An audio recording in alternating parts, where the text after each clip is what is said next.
ऐसा है, मैं आपके चैनल के माध्यम से पहले तो सबसे पहले इमरान भाई को मुबारकबाद देना चाहता हूं हम्म। कि उन्होंने वो बीएसपी में गए। हम्म। पर मैं ये भी हाथ के हाथ आपके चैनल के माध्यम से ये भी क्लियर कर देना चाहता हूं कि अब बसपा का इस देश में कोई भविष्य नहीं है। और इसका सबसे बड़ा कारण यह है कि नीचे से लेकर ऊपर तक, चाहे जिला पंचायत का चुनाव हो चाहे पार्षद का चुनाव हो, मेरी बात को आप अभी 1 महीने बाद परख लेना। जी। इस पार्टी को इसके कार्यकर्ता, हम्म। इस पार्टी का वोटर इसको खत्म नहीं कर रहा है। हम्म। इस पार्टी को इसके बड़े नेता समाप्त करने की दिशा में लगे हुए हैं।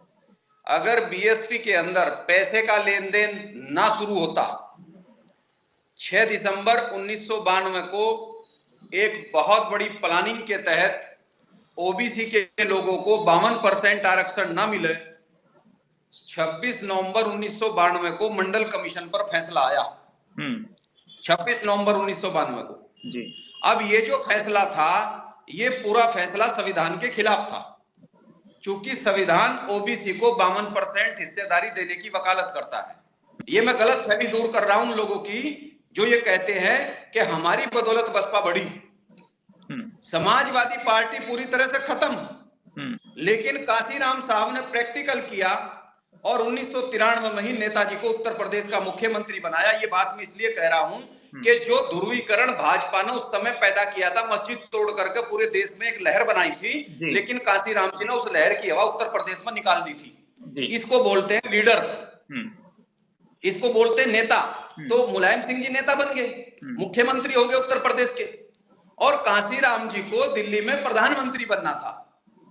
काशीराम जी प्रधानमंत्री ना बने, इसके लिए लालजी टंडन, कलराज मिश्रा और मुरली मनोहर जोशी, इन लोगों ने मायावती जी से राखी बंधवाई और कुछ ही दिन बाद बहन जी को 4 महीने के लिए मुख्यमंत्री बनवा दिया और मुलायम सिंह और काशीराम का गठबंधन अलग अलग करवा दिया।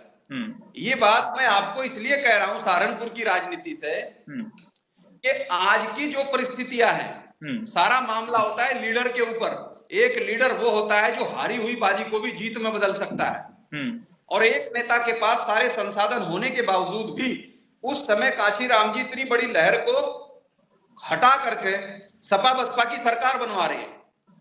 आज की परिस्थितियां, जो परिस्थितियां देश में निर्माण हो रही है, उसमें सबसे बड़ी भूल ही बसपा और बहन जी करके चल रही है। नरेंद्र मोदी देश के प्रधानमंत्री हैं, 18 राज्यों में उनकी सरकारें चल रही हैं और टोटल गवर्नर उनके हैं।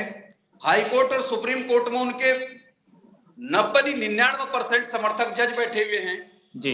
सारी यूनिवर्सिटी उनके कब्जे में, देश की पूरी व्यवस्था पर उनका कब्जा। लेकिन जब चुनाव होता है तो वो गठबंधन करके चुनाव लड़ते हैं। जो एनडीए है उसका 27 दलों का गठबंधन है जी। और हमारी बहन जी कहती है कि मैं अकेले चुनाव लड़ूंगी।